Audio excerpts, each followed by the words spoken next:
Bonsoir à tous, chers paroissiens. J'espère que vous avez passé un excellent dimanche et entouré de toute votre famille.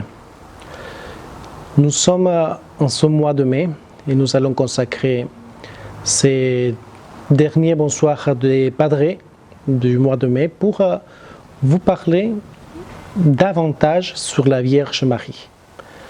Alors, il n'y a pas longtemps, le 13 mai, nous allons fêter Notre-Dame de Fatima, une belle apparition au Portugal. Si vous avez eu la grâce de visiter, de connaître, de pèleriner à Fatima, vous allez être d'accord avec moi sur l'importance de ce message, sur la beauté aussi de l'endroit où la Vierge Marie a choisi d'apparaître à ces petits vergers, et de demander surtout de bien prier pour la conversion des pécheurs. Il y a une belle anecdote en fait sur ce qui concerne les apparitions à Fatima, c'est que en fait ces trois petits vergers, ils étaient des petits vergers qui avaient une vie normale comme tous les enfants de cette époque. Donc ils prenaient déjà l'âge où il fallait donner une responsabilité aux enfants. Et du coup, la responsabilité qu'on donnait, c'était toujours d'aller garder le troupeau, de faire manger le troupeau, etc. Et donc, ils partaient tous les jours presque d'Aljustrel, où ils habitaient, pour aller jusqu'à la Covadeiria, que c'est un champ énorme où la Vierge Marie est apparue. Mais ces enfants, ils étaient en fait des enfants normaux. Et du coup, le temps passé avec leur troupeau, c'était un temps des jeux, où ils papotaient un peu, ils priaient. Et parfois, ils faisaient des prières un peu en trichant, en fait.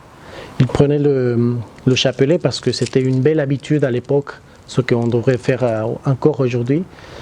Et ils priaient tous les jours le chapelet. Mais comme parfois, c'était très long le chapelet pour ces enfants, alors ils passaient chaque graine de Je vous salue Marie en disant tout simplement Je vous salue Marie, je vous salue Marie, je vous salue Marie. Et pour eux, c'était ça leur prière. Mais ils passaient leur journée, à faire tout pour faire passer le temps et pour rentrer à la maison après. Mais c'est en fait en cette apparition, le 13 mai, où la Vierge va apparaître pour montrer au monde l'importance de prier pour la conversion des pécheurs. Et je pense que c'est pour cela qui est d'une importance vitale la dévotion que nous devons avoir envers Marie. Parce que, en fait, Marie, elle nous amène toujours envers son Fils, envers Jésus. Il n'y a aucune apparition mariale approuvée par l'Église où il n'y a pas ce contexte important d'aller vers Jésus. Nous savons bien que toutes les apparitions ont fait ça. Parfois, on est contesté, on est critiqué par d'autres personnes qui nous disent que nous, en tant que catholiques, on a une certaine adoration envers Marie. Et ce n'est pas du tout le cas. Je pense bien le contraire. Parce que la Vierge Marie, il voulait nous amener toujours vers Jésus. Une chose qui doit être claire, et qui est le plus important, c'est la Sainte Écriture, comment elle nous parle de la Vierge Marie. Dès le départ, en fait, de l'histoire du salut, de la naissance de notre Seigneur, de l'incarnation, bien sûr, nous voyons comment la Vierge a été choisie depuis toujours pour devenir la mère de Dieu, et du coup, comment Dieu l'avait façonnée de manière parfaite, à tel point que l'archange Gabriel, lorsqu'il annonce à Marie qu'elle allait devenir la mère de Dieu, il se prosterne devant Marie en disant « Je vous salue Marie, pleine de grâce, le Seigneur est avec toi ». Une salutation qui était absolument rare, c'est-à-dire de saluer d'une manière si honorable, si parfaite en fait à une créature. Jamais un archange avait salué une créature humaine de cette manière-là. Il y avait eu plusieurs dans l'Écriture, plusieurs fois où l'archange va annoncer des messages de la part de Dieu, mais jamais de cette manière-là. Et du coup, nous voyons déjà dès l'Annonciation cette importance de cette femme qui va changer le monde et qui va nous donner l'auteur de la vie et l'auteur de notre salut, Jésus-Christ.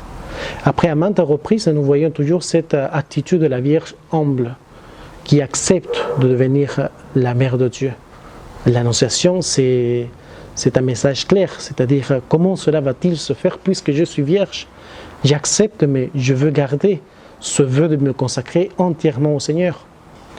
Mais elle accepte de devenir la mère de Dieu avec sa virginité. Après, il y a beaucoup de choses, beaucoup de passages dans la Bible où elle manifeste aussi cette perfection de son âme, de son être, dans lequel elle s'abandonnait complètement à Dieu. Comment elle avait beaucoup de choses qu'elle ne comprenait pas et comment elle gardait tous ces événements et les méditait dans son cœur, comme nous raconte l'évangéliste Saint Luc. Et du coup, Dieu a voulu passer par Marie. Il aurait pu, en fait, venir en ce monde, nous sauver, racheter le monde, l'humanité, juste en venant sur ce monde. Il aurait pu le faire, bien sûr, parce qu'il est Dieu.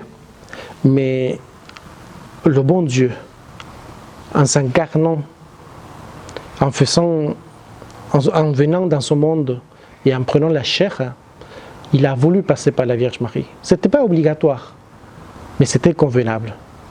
Et très convenable pour notre salut. Et parce que lui, il voulait nous laisser une mère. Ensuite, nous voyons bien comment le Seigneur va nous donner Marie comme mère lors qu'il sera crucifié. Sur la croix, le Seigneur, il dira à Saint Jean, et avec Saint Jean, il dit à toute l'humanité en fait, « Voici ta mère ». Et en disant ces paroles, le Seigneur, il nous laisse, il nous confie Marie comme notre mère. C'est pour cela que la dévotion à Marie est une dévotion tout à fait particulière pour un chrétien. Ce n'est pas du tout une adoration. Nous n'adorons pas Marie. Ce serait bête de dire une chose pareille. Tous les chrétiens, nous le savons bien et nous sommes conscients que nous adorons que Dieu seul. Marie est la mère de Dieu. Elle a eu cette vocation admirable par laquelle le Seigneur a voulu nous laisser elle comme mère. Et c'est pour ce motif que la dévotion envers Marie est très importante pour tous les chrétiens et avoir une véritable dévotion. En revenant par exemple au petit berger de Fatima, eux, ils sont complètement changés leur vie grâce à cette dévotion. Et Dieu leur a montré à travers ces apparitions l'importance de prier pour la conversion des pécheurs et de revenir vers Dieu. Marie, qui est apparue à Fatima, elle a montré ce message. Ce n'est pas elle. Elle ne cherche pas d'attirer l'attention sur elle. Bien au contraire, il essaye de passer, c'est une transmission, c'est-à-dire elle passe le message pour que nous revenions vers Dieu.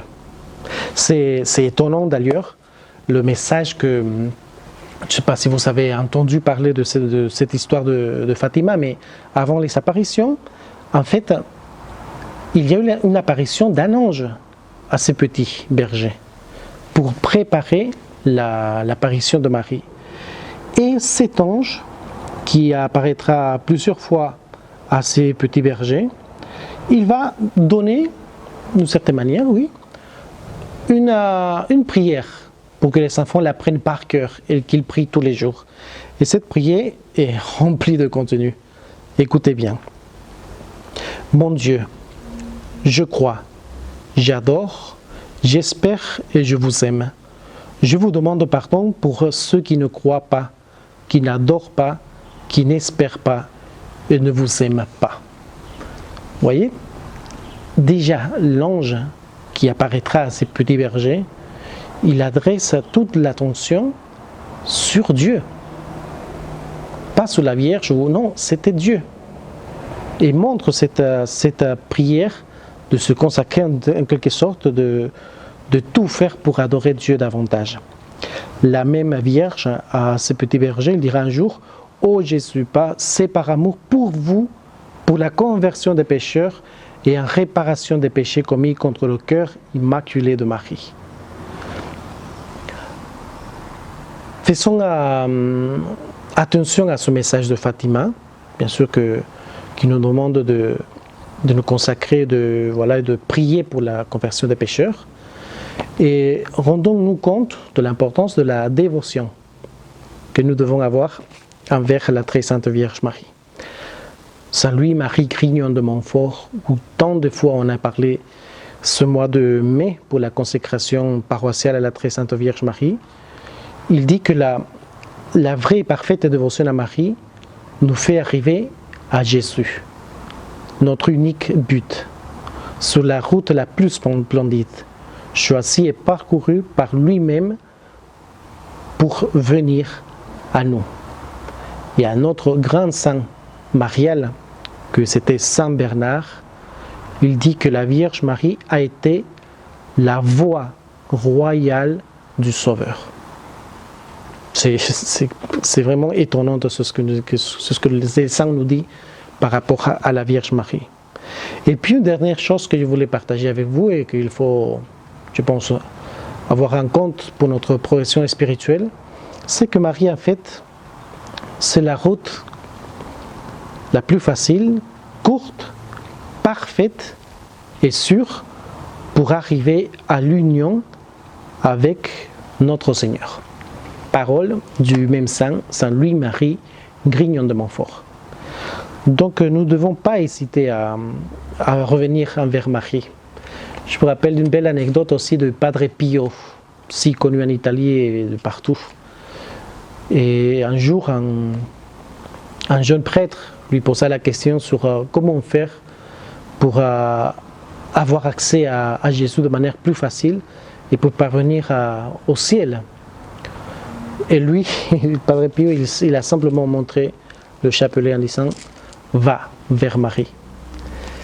C'est grâce à elle que nous pouvons avoir accès au bonheur éternel et que nous pouvons parvenir à une perfection complète parce qu'elle est notre protectrice, elle est notre mère et elle nous façonne de telle manière que nous nous rassemblions davantage à son Fils Jésus. Voilà l'importance de la dévotion envers Marie. Je vous répète tout simplement que pendant ce mois ce qui reste du mois de mai, nous allons consacrer ces bons soirs des Padres, voilà, pour vous aider à réfléchir et à mûrir encore la dévotion envers Marie. Nous terminons ces bons soirs de ce soir en priant la très sainte Vierge Marie. Au nom du Père et du Fils et du Saint-Esprit. Amen. Je vous salue Marie, pleine de grâce, le Seigneur est avec vous. Vous êtes bénie entre toutes les femmes, et Jésus, le fruit de vos entrailles, est béni. Sainte Marie, Mère de Dieu, priez pour nous pauvres pécheurs, maintenant et à l'heure de notre mort. Amen. Notre-Dame de Fatima, priez pour nous. Alors, chez Paroissien, je vous dis bonne nuit, buonanotte et à bientôt.